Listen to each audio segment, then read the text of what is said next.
Hi, you guys. My name is Lakevia Moss. Today I'm going to talk to you about the different medications and other ways to help people with mental health issues. We'll look at common drugs, therapy options, and how social workers can make sure treatment is ethical and really works for people. So, in this presentation, I'm going to be covering a few major mental health topics, including anxiety, mood disorders, personality disorders, schizophrenia, and trauma or adjustment disorders. I'm going to be focused more on mood disorders and trauma adjustment disorders, talking about what meds can do, where they fall short, and some medication options that actually work. This also ties into what social workers need to know about helping clients and communities. So you can go ahead and move with me to our first slide. It's going to be about anxiety. For anxiety, the main meds are SSRIs. It's like Zoloft, which boosts serotonin. If that doesn't work, we're going to use Effexor, or it's a XR target serotonin and norepinephrine. Ativan can help in short term, but can be addictive. So it's usually a temporary fix. You usually hear a lot about Ativan and people getting hooked on it. I think in my last placement, I heard about somebody and was trying to get them off drugs, and it was just something that they had got used to on an everyday basis. A really effective alternative is CBT. It's basically helping someone change a negative thought and patterns and learn better coping skills than using medications. Um, we can go ahead and move to the next slide. Slide 4 is about mood disorders. For mood disorders, lithium is the classic stabilizer. It helps prevent mania and keeps mood more even because without it, it's just like it's all over the place. So with it, it's like you're just flatline straight. Seroquel helps control both highs and lows, and Depakote also helps balance brain chemicals. Besides meds, therapy like IPSRT is great because it helps people keep a routine and stay emotionally balanced. It's also about structure and consistency. Um, if you're not consistent with it, it may not work for you. And some things work for other people, it may not work for you. And that's perfectly fine, but there's something that'll work. Moving on to slide number 5, personality disorders. Personality disorders can be tricky. Prozac can help with impulsivity. Um, Lamictal helps with mood swings, and Abilify can help with aggression. But medication isn't usually enough. DBT is amazing here. It teaches people how to manage emotions, handle stress, and improve relationships. Um, and this is one of my favorite slides, schizophrenia. I don't know, it's just, I think because I've actually been around with people with schizophrenia, but schizophrenia needs a antipsychotic like Zyprexa to help with hallucinations or delusions. Clozapine is used if nothing else works. Another helpful approach is cognitive remeditation therapy. It helps improve memory, attention, and problem solving skills. It's also all about helping the brain work better day to day. There are other meds that work, but those are the ones that I have. And I'm sorry for the pronunciation of some of these meds that I went over them, and I just cannot get them. Like, I'm a little country, but I'm gonna get them one day. um, Slide 7. We're gonna be talking about trauma and adjustment disorders. For trauma, Paxil or Cymbalta can reduce anxiety and help stabilize mood.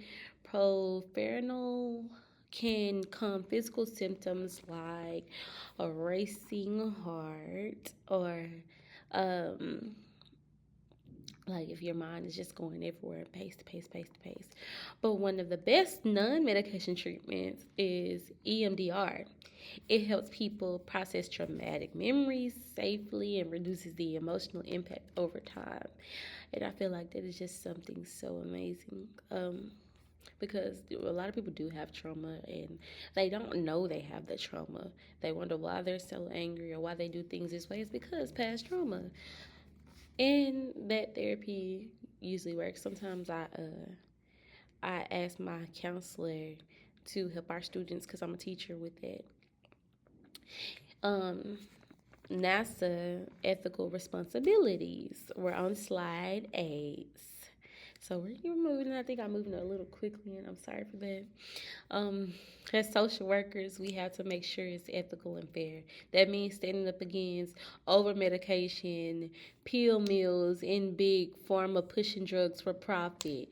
Because that's every time that's what they want to do. You need to get on this meds. You need this meds. Or every kid is ADHD, and that's really not the case.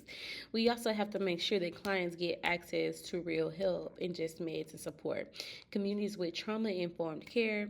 Social workers are advocates, but they are the better system. Like, we have a lot of people that advocate for us, but we advocate for real needs that people really need. And it's not just being a social worker, it's about being a good social worker because we have limited amount of those and we need more.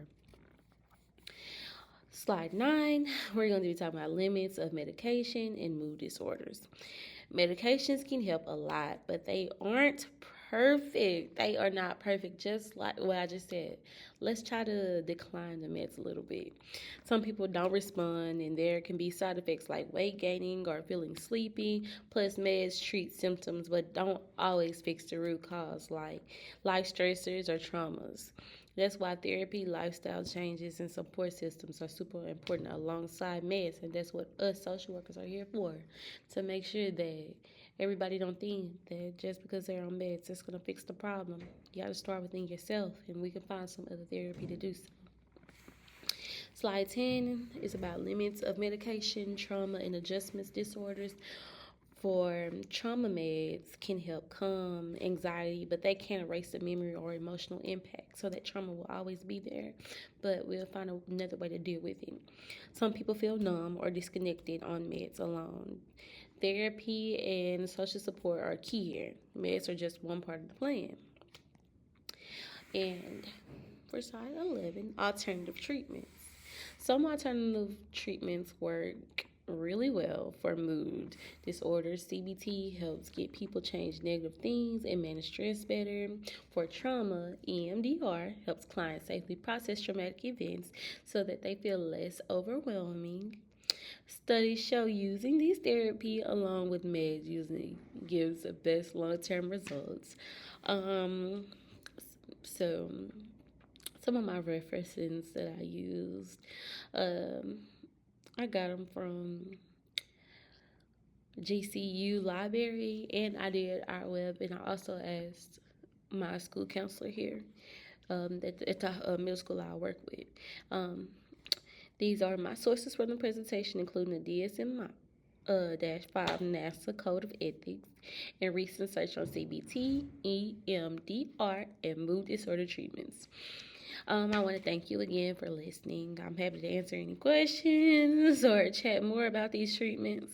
You just let me know what I need to do because I really tried. Okay, this presentation took me a minute because I was like, oh my God, I'm not going to be able to do this. I'm not going to be able to do this. I thought this was the hardest one. Like, when you give us the writing assignments, I feel like it's the easiest thing. But I'm sorry, I'm getting off the topic. I just like writing. But the presentation, I'm very shy. But I'm trying to get out of it. Thank you again. I appreciate you for listening to my presentation and watching. Have a nice day.